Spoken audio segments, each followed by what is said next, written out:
We want to do all we can without us looking like America once again is stepping over and deciding this is what must be done. We don't find that the U.S. is committing Kenya because the U.S. cannot commit Kenya.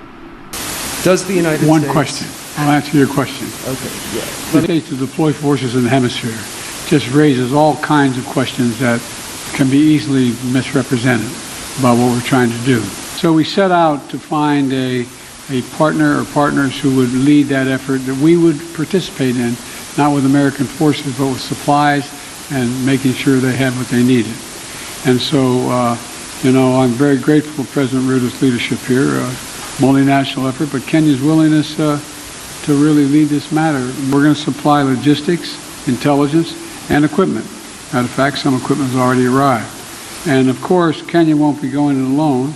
We're working with Congress to provide $300 million to MSS Mission and an additional $60 million for equipment assistance. And we're working with Congress to provide $300 million to MSS Mission and an additional $60 million for equipment assistance. And we're working with Congress to provide $300 million to MSS Mission and an additional $60 million for equipment assistance.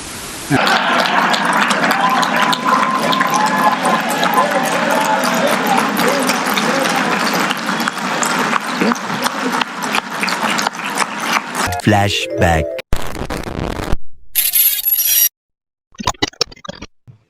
That's right, the president of Haiti was assassinated in his own home. Now, this wasn't your typical presidential assassination, the kind that happens when a president is out in public and some crazed gunman runs up to him and just shoots him. This was a well-executed assault on his house by highly trained mercenaries from the United States and Colombia. The assassins arrived in trucks after midnight, claiming to be agents of the U.S. Drug Enforcement Administration. A U.S. government source told Reuters the DEA had nothing to do with the killing. The gunman, reportedly speaking Spanish and English, descended on President Jovenel Moise's private residence and opened fire.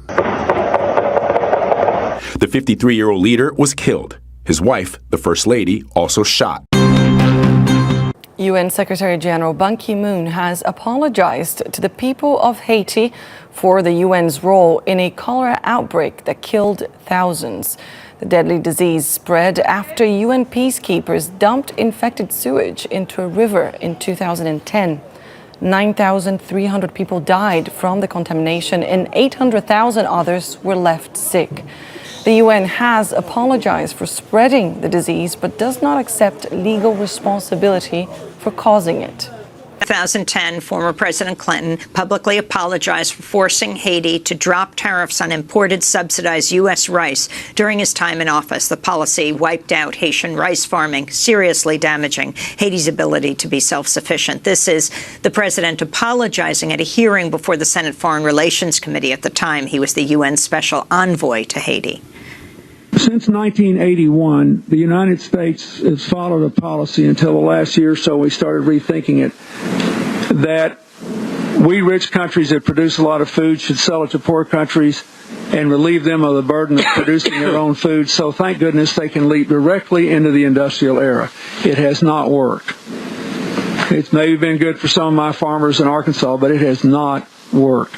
It was a mistake. It was a mistake that I was a party to. I am not pointing the finger at anybody. I did that. I have to live every day with the consequences of the lost capacity to produce a rice crop in Haiti to feed those people because of what I did. Nobody else.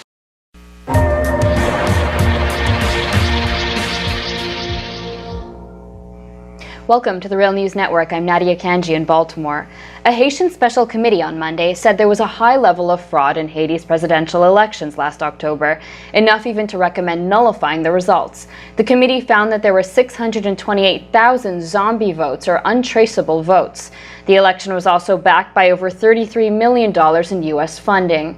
Our next guest, Nicholas Berry Shaw, has been following the issue and more specifically the role the U.S. and Hillary Clinton has played in the debacle. He says she triggered massive political unrest by throwing her weight behind former President Michel Martelly in the 2010 election, who stepped down earlier this year and whom many felt was corrupt. Nicholas is a Haiti solidarity activist from Montreal. He just wrote an article for Jacobin titled "Clinton's Long Shadow: Hillary Clinton May Never Be Called to Account for Her Role in Haiti's Ongoing Political Crisis." In a sense, I don't know why we're surprised by Trump. How many times does he have to prove we can't be trusted?